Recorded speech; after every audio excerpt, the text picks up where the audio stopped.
ये कहानी है एक ऐसे कौए की जो कि हमें यह बताती है कि भक्ति में ऐसी शक्ति है जो असंभव को संभव कर दे। इस कौए ने भगवान श्री राम की लीला का साक्षात अनुभव किया और अनन्य भक्त के रूप में अमर हो गए। यह कौवा कोई साधारण कौवा नहीं, बल्कि काकभुशुंडी जी हैं, जिन्होंने अपने अहंकार और गलतियों से सीखकर अमृता और भक्ति का उच्चतम स्थान प्राप्त किया। काकभुशुंडी पहले एक घमंडी ब्राह्मण थे, जिन्हें अपने ज्ञान और भक्ति का अत्यधिक अभिमान था। लेकिन अहंकार ने उनके जीवन को अंधकार में धकेल दिया। वे भगवान शिव के भक्तों का तिरस्कार करते थे और यही उनका सबसे बड़ा दोष बन गया। भगवान शिव ने उन्हें शाप दिया कि तुम जन्म और मृत्यु के चक्र में फंसे रहोगे जब तक तुम अपने अहंकार का त्याग नहीं करते। इस शाप के बाद भी उनका घमंड खत्म नहीं हुआ।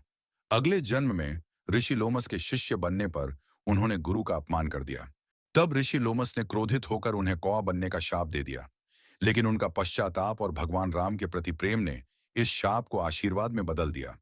ऋषि लोमस ने कहा कि कौवे के रूप में भी तुम भगवान राम के प्रिय भक्त बनोगे और अमर हो जाओगे।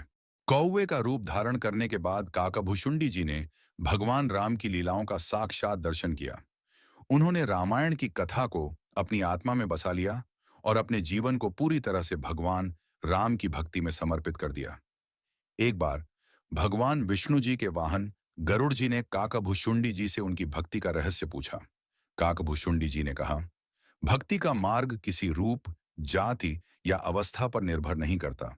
यह केवल सच्चे दिल, समर्पण और भगवान के प्रति अनन्य प्रेम से प्राप्त होता है। काकभुशुंडी जी की यात्रा घमंड से भक्ति की ओर, शाप से मुक्ति की ओर और मृत्यु से अमरता की ओर प्रेरणा का प्रतीक है। उनका जीवन हमें सिखाता है कि सच्ची भक्ति सभी बंधनों को तोड़ सकती है। कहते हैं कि काकभुशुंडी जी आज भी हिमालय की गुफाओं में निवास करते हैं और कौवे के रूप में भगवान राम की कथा का निरंतर स्मरण करते हैं। उनकी कहानी हमें यह सिखाती है कि सच्चा प्रेम और भक्ति हर सीमा को पार कर सकती है और शाप भी आशीर्वाद में बदल सकता है।